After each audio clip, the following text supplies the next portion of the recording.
Hello everyone, welcome again to Preshita fin school. ये हमारा course intermediate for M S Excel का पहला session है, जिसमें हमारा पहला पार्ट जो था जो कि M S Excel for beginners था, उसका एक छोटा सा रिकेप देंगे। अगर आपने वो कोर्स कंप्लीट नहीं किया है तो हम आपको रिक्वेस्ट करेंगे, सबसे पहले आप वो कोर्स कंप्लीट कर लीजिए, सो दैट आपको ये वाला जो पूरा प्रोग्राम है intermediate M S Excel course, ये आपको बहुत ईजिली समझ आ जाएगा। आज के इस सेशन में हम एक थोड़ा सा रिकेप करेंगे, उसके बाद कुछ एफिशिएंसी ट्रिक्स सीखेंगे जिससे कि आप बहुत सारे डेटा को इजीली नेविगेट कर सकते हो एम एस एक्सेल में। सो हम आज क्या कवर करेंगे? नेविगेशन शॉर्टकट्स, उसके बाद मैनेजिंग सीट्स जो कि हमने पहले सीख चुके हैं हमारे पहले कोर्स में। उसके बाद हम सीखेंगे customising quick access tool bar. हम ये क्यों रिकेप दे रहे हैं? बिकॉज हम ये पर्टिकुलर प्रोग्राम में सीखेंगे detail data analysis, pivot table कैसे क्रिएट करते हैं, फिर उसके बाद उसमें चार्ट्स कैसे करते हैं, और उससे एक इंटरेक्टिव डैशबोर्ड्स कैसे क्रिएट करते हैं। तो इसके लिए हमें ये सब आना बहुत ज़रूरी है। इसके लिए हम आपको एक छोटा सा रिकेप देंगे, बट अगर आपको डिटेल में सीखना है तो आप हमारा पहला कोर्स देख सकते हो, जिसका लिंक हमने डिस्क्रिप्शन में डाल रखा है। तो आपका ये आउटकम क्या रहेगा ये पर्टिकुलर सेशन कंप्लीट करने के बाद? आप एक्सेल को इजीली नेविगेट कर सकते हो and in A faster way without touching the mouse for most of the task. हम आपको कीबोर्ड के साथ कैसे नेविगेट करा जाता है पूरे स्क्रीन में एक्सेल के अंदर, वो सिखाएंगे। उसके बाद हम आपको बहुत सारे डेटा को क्विकली कैसे समराइज करा जाता है using sum, average, count, max, minimum, वो भी एक बार रिकेप देंगे।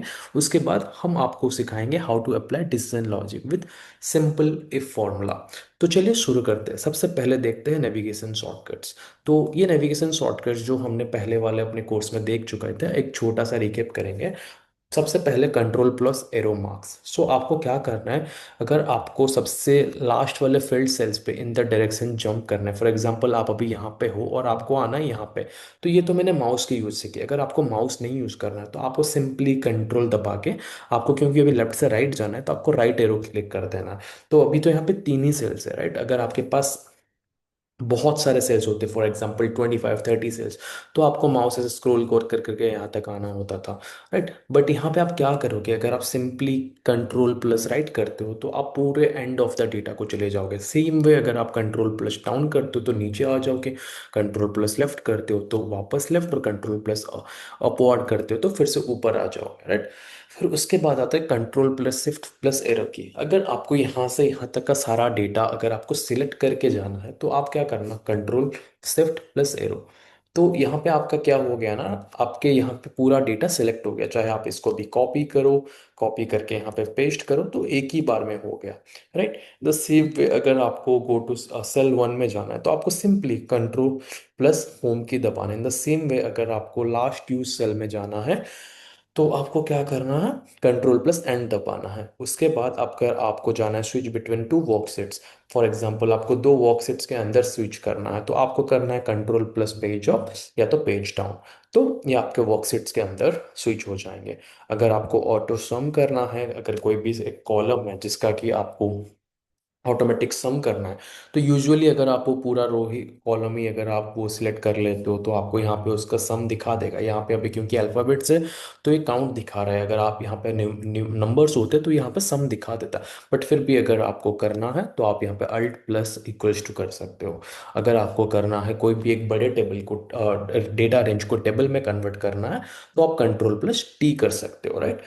तो ये हो गया नेविगेशन शॉर्टकट्स। जैसे कि हम अभी आगे जाके डेटा एनालिसिस करेंगे, बहुत सारे डेटा के साथ काम करेंगे, तो वहाँ पे ये आपको बहुत ही ज़्यादा यूजफुल रहेगा एंड आपको बार बार माउस पे हाथ लगाने की जरूरत नहीं पड़ेगी। उसके बाद हम सीखेंगे कि सीट्स को कैसे मैनेज करते हैं।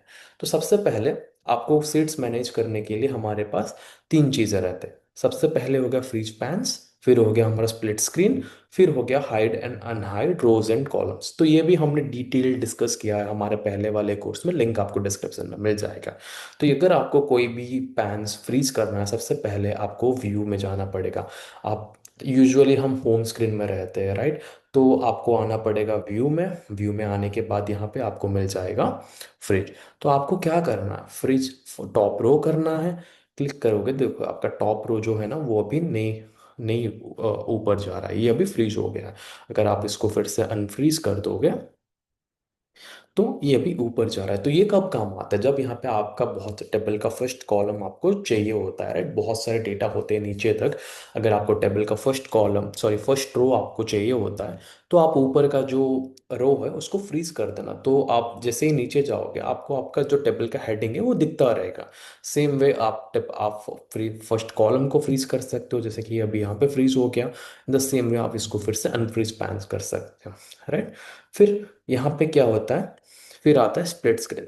स्प्लिट स्क्रीन क्या होता है? अगर आप कभी भी बहुत सारे डेटा के अंदर काम करते हो, तो ये आपके पूरे एंटायर स्क्रीन को दो या फिर चार स्क्रोलेबल सेक्शन में डिवाइड कर देता है। तो अगर आपको कोई दो पर्टिकुलर रोज को आपस में कंपेयर करना है, या कोई आपस में कॉलम्स को कंपेयर करना है, तो तब ये काम आता है।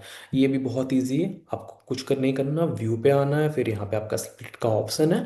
तो यहाँ पे आपका स्प्लिट हो जाएगा। तो फॉर एग्जांपल मुझे अभी कंपेयर करना है सेल, अभी तो यहाँ पे मेरे पास डेटा नहीं है, बट अगर डेटा होता तो मेरे को सेल ई के साथ, लाइक कॉलम ई के साथ, अगर फॉर एग्जांपल मेरे को कॉलम बी में जो डेटा है या तो क्यू में जो डेटा है, उसको अगर मुझे टैली करना होता, तो मैं इसको स्क्रॉल करके यहाँ तक ले आता, एंड मुझे यहाँ पे दोनों ही जो कॉलम्स है वो आसपास आ जाते हैं, एंड मैं यहाँ पे जो भी टैली करना होना था मैं वो कर लेता, राइट? ये होता है स्प्लिट स्क्रीन का एडवांटेज। उसके बाद आता है hide and unhide rows and column. तो यहाँ पे ये हाइड एंड अनहाइड हम क्यों करते हैं? जब हमारे पास बहुत सारे डेटा होता है और जब हम वो प्रेजेंट करते हैं, तो ऐसा कोई कोई डेटा होता है जो कि हम अपने स्टेक होल्डर्स को हो गया, या तो फिर अपने कस्टमर्स को या क्लाइंट्स को प्रेजेंट नहीं करना चाहेंगे, बट हम उसको वहां से हटाना भी नहीं चाहेंगे, राइट? तो इन दैट केस आप क्या करोगे? आप वो पर्टिकुलर कॉलम को आके माउस पर राइट क्लिक दबाना है, राइट? सॉरी, कुछ तो लैग हो गया था, राइट? तो पर्टिकुलर कॉलम पे आके आपको वहां पे बस राइट क्लिक दबाना है, और ये आपका आ गया हाइड। तो यहाँ पे अगर आप हाइड कर दोगे तो ये पर्टिकुलर सेल कॉलम हाइड हो जाएगा। अगर सेम प्रोसेस आप अगर रिपीट करोगे तो यहाँ पे आपका अनहाइड हो जाएगा। ऐसे करके आपको जो भी रो या कॉलम हो गया जो कि आपका रिक्वायरमेंट नहीं है, वो पर्टिकुलर टाइम पे आप उसको हाइड या अनहाइड कर सकते हो। आई होप आपको यहाँ पे अभी फ्रिज पैंस हो गया, फिर स्प्लिट स्क्रीन हो गया, या तो hide unhide rows and columns कैसे करते हैं, ये समझ में आ गया है। उसके बाद हम सीखेंगे बहुत ही एक इम्पॉर्टेंट टूल जो कि होता है customising quick analysis tool bar.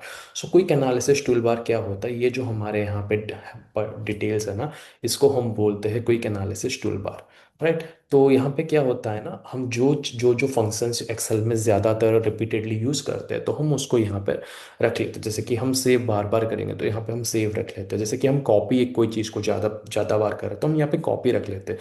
तो सेम वे आपके रिक्वायरमेंट के हिसाब से आपको जो जो भी आइकन्स या जो भी फंक्शंस आपको चाहिए कि आपका यहाँ पे कोई एनालिसिस टूल बार में दिखे, आप उसको इजीली कस्टमाइज कर सकते हो। इसके लिए आपको कोई एनालिसिस टूल बार के पास जाना है, यहाँ पे जो थ्री डॉट्स है उसको क्लिक करना है। फिर यहाँ पे ये आपको दिखा रहा है कि अच्छा, यहाँ पे अगर आप न्यू क्लिक कर दोगे ना, तो यहाँ पे आपका न्यू ऐड हो जाएगा। फिर ऐसे बहुत सारे जो आइकन्स है ना, जो कि आपको अगर यहाँ पे तुरंत से ऐड करना है, जैसे कि प्रिंट ऐड करना है मुझे, तो यहाँ पे प्रिंट का ऑप्शन आ गया, यहाँ पे दिखा रहा है। बट आपको जो आइकन चाहिए या फिर आपको जो फंक्शन चाहिए वो आपको यहाँ पे दिखा नहीं रहा है, तो आप मोर कमांड्स पे जाना। मोर कमांड्स पे जाने के बाद जो जो भी यहाँ पे एक्सेल के फंक्शंस है वो सारे यहाँ पे दिखा देंगे। फॉर एग्जाम्पल आपको चाहिए रिफ्रेश, तो रिफ्रेश को क्लिक करना, इसको यहाँ पे कर देना, और फॉर एग्जांपल अगर ये एरो पे क्लिक कर देना तो ये यहाँ पे क्विक एनालिसिस टूल बार पे आ जाएगा। अगर आपको प्रिंट यहाँ पे चाहिए नहीं, तो आप प्रिंट को क्लिक करना और इसको यहाँ पे क्लिक कर देना, तो प्रिंट आपके क्विक एनालिसिस टूल बार से हट गया। फिर इसको सेव कर देना, एंड ये चीज़ जो है ना आपका सेव हो गया। आई होप आपको समझ में आ गया होगा अभी,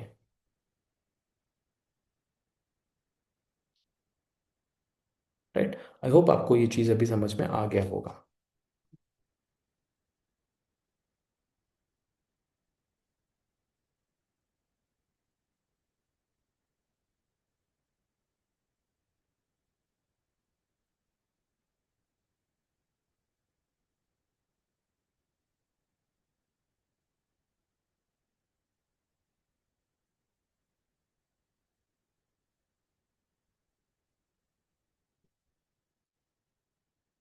Right? तो मैं यहाँ पे कुछ चेंजेस करने का देख रहा था, बट कोई बात नहीं, ठीक है। तो आई होप आपको भी क्विक एनालिसिस टूल बार कैसे कस्टमाइज़ करते हैं और आपको जो भी आपके फंक्शंस रेगुलर यूज़ आते हैं उसको आप यहाँ पे कैसे ला सकते हो, ये आपको समझ में आ गया होगा। तो ये हमारा जो सेशन था एक बहुत ही छोटा सेशन था, क्योंकि हमने जो भी चीज़ें अपने पहले जो कोर्स था beginner for M S Excel उसमें जो भी कवर किए थे बस उसका एक रिकैप देना चाहते थे, सो दैट कि हम जब आगे चल के बड़ी डेटा के साथ काम करेंगे तो आपको इजीली समझ में आ जाएगा। राइट। तो अब देख लेते हैं एक बार कि आउटकम क्या रहा ये पर्टिकुलर सेशन का। तो हमने यहाँ पे सीखा अ, आप कैसे बहुत सारे डेटा के साथ, लार्ज डेटा सेट्स के साथ easily within no second scroll कर सकते हो from one end to another end. आप कैसे एक पर्टिकुलर सेट ऑफ डेटा में से एक पर्टिकुलर डेटा आप सिलेक्ट कर सकते हो विदाउट यूजिंग योर माउस, जैसे कि हमने सीखा था कंट्रोल शिफ्ट और एरो के साथ आप सिलेक्ट कर सकते हो। फिर आप कैसे हेडर्स को विजिबल कर सकते हो, आप कैसे आपका फर्स्ट हेडर्स मतलब फर्स्ट रो या फर्स्ट कॉलम को विजिबल कर सकते हो वाइल एनालाइजिंग लार्ज डेटा। उसके बाद हम कैसे स्प्लिट एंड मैनेज सीट्स कर सकते हैं वो भी बहुत एफिशिएंटली आपके रिक्वायरमेंट के हिसाब से। तो ये सब जो हमने सीखा वो आप अपने और ये भी सीखा, राइट, आप अपने एक्सेल को कैसे कस्टमाइज कर सकते हो अपना पर्सनल वर्क फ्लो के हिसाब से। सो ये सब जो हमने सीखा ये जाके हमको काम में आएंगे जब हम सेशन 4 5 6 करेंगे, जहाँ पे कि हम बहुत ही ज़्यादा बड़े डेटा के साथ काम करेंगे। Right. So that is all for today. और जाने से पहले एक बार मैं आपको फिर से रिमाइंड कर दूंगा कि अगर आपको एक्सेल एकदम बेसिक से स्टार्ट करना है आप एक बार हमारा course M S Excel for beginners check कीजिए, लिंक आपको डिस्क्रिप्शन में मिल जाएगा। Thank you, wish you a very good day had.